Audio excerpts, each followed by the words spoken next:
भगवान का वाक्य है अहम भक्त पराधीनः, अर्थात मैं अपने भक्तों के अधीन हूं। भक्त जैसा चाहे मुझे वैसा रख सकते हैं। अगर मेरा भक्त प्रसन्न रहता है तब जाकर के मैं प्रसन्न होता हूं। यदि कोई चाहता है कि मैं प्रसन्न रहूं तो सबसे आवश्यक कार्य क्या है कि वो मेरे भक्तों को प्रसन्न रखे। ऐसे ही भक्तों की कथा, लगभग 200 से अधिक भक्तों की कथा ही भक्तमाल की कथा है। भक्तमाल की कथा को अगर आप सरलता से समझना चाहें तो आज आपको समझा देते हैं। बहुत सारी महत्वपूर्ण चीजें समझेंगे, जैसे भाषा, किस भाषा में लिखा गया है, रचयिता कौन है, ठीक है, इसके बाद कब लिखा गया है, ठीक है ना, कितने भक्तों की कथा है, भक्तों की कितने कथा है, छपैया कितने हैं। इसके साथ ही साथ बहुत ही ज्यादा महत्वपूर्ण चीजें समझेंगे, कुछ उदाहरण भी समझेंगे। बस आप इतना समझ लीजिए कि यदि आपको भक्तमाल की कथा को बहुत आसानी से समझना है तो यह समझिए, जैसे भक्त जो होते हैं तो भक्तों को क्या प्रिय होता है, इनको क्या प्रिय है, भगवान की कथा। पक्की बात, भगवान की कथा को कौन प्रिय करते हैं, भक्त। या भगवान की कथा किन्हें प्रिय लगती है, भक्तों को। ठीक वैसे ही भगवान को क्या प्रिय लगता है, इन भक्तों की कथा, भक्तों की कथा।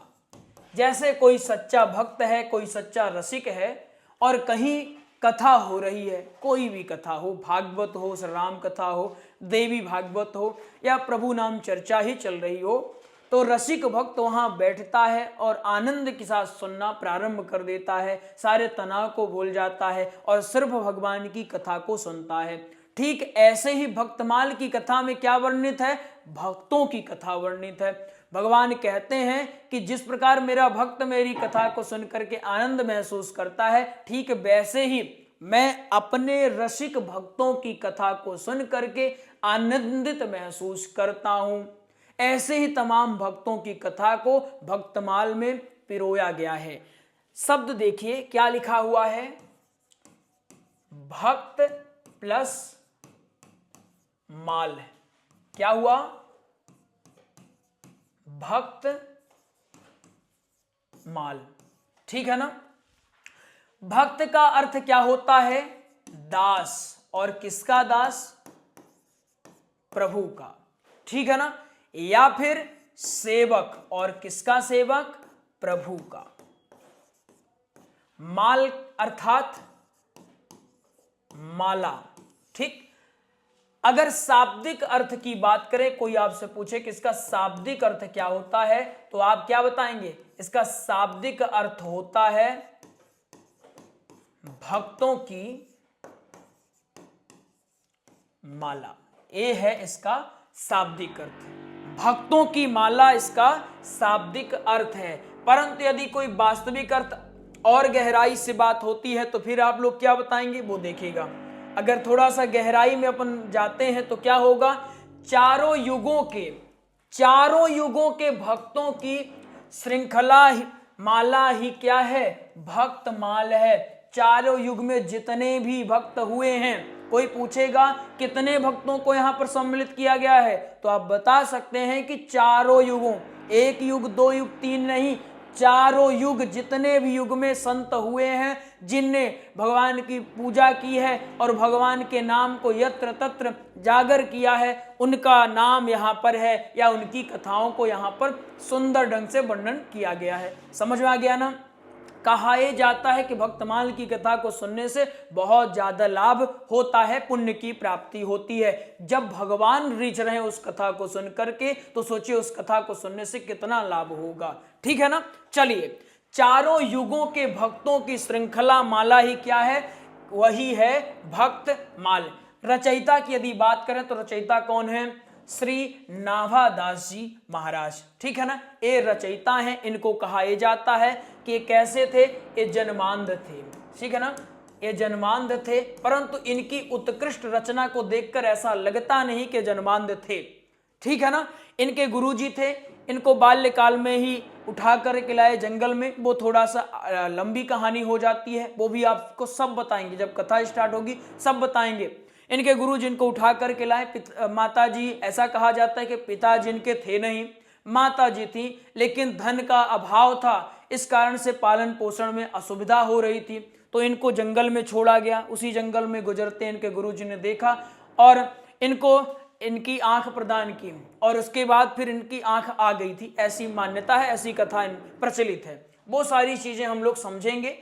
विशेषता क्या है भक्तमाल की, भक्तमाल की क्या विशेषता है वो समझिएगा। भक्तमाल की विशेषता यह है कि सभी संप्रदायों के भक्तों की कथा को सम्मिलित किया गया है। सभी संप्रदाय में जो भी भक्त हुए, कहा जाता है भक्तों में भेदभाव नहीं होना चाहिए। जो भक्तों में भेदभाव करता है, भगवान में भेदभाव करता है, उसका कभी भी कल्याण नहीं हो सकता है। इसलिए सभी संप्रदायों के जितने भी भक्त हुए हैं सभी को इसमें सम्मिलित किया गया है।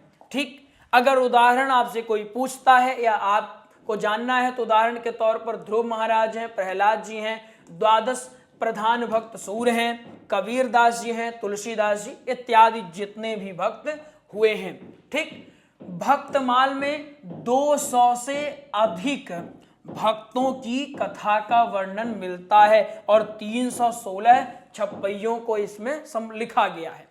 क्लियर है ना?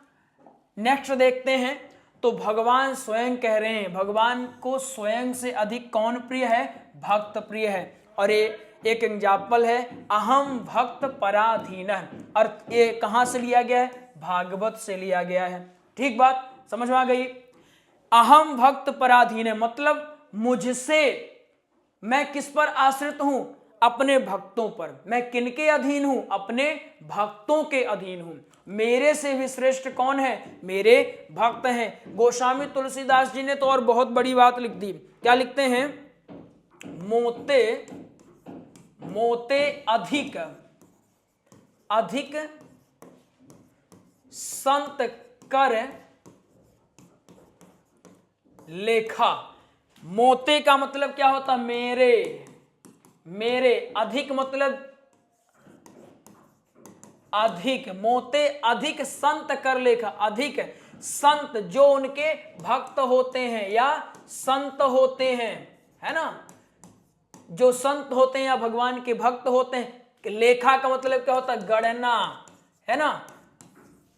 अगर सबका शाब्दिक अर्थ देखा जाए तो क्या होगा? भगवान कहते हैं कि मेरे से भी अधिक अगर किसी की गणना होती है तो वो है मेरे भक्त, वो है संत जन जो दिन रात मेरा ही गुणगान किया करते हैं। मतलब मेरे से भी अधिक, भगवान का वाक्य है कि मेरे से भी अधिक कौन ज्यादा श्रेष्ठ है? वो है भक्त, वो है संत।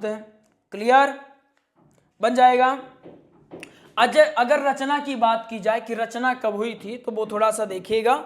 हालांकि एग्जैक्ट नहीं कहा जा सकता है, परंतु हमारी रिसर्च में जितना मिला तो वो हम आपको बता रहे हैं कि अगर 1585 के आसपास, है ना। अब आसपास लिखा मतलब एग्जैक्ट नहीं है, है ना। एग्जैक्ट नहीं बताया गया कि कहां पर है। जितना हमने रिसर्च किया, अगर एग्जैक्ट पता चलता है तो वो आपको बिल्कुल बताएंगे।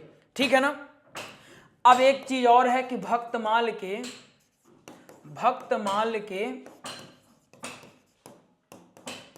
प्रथम टीकाकार कौन थे?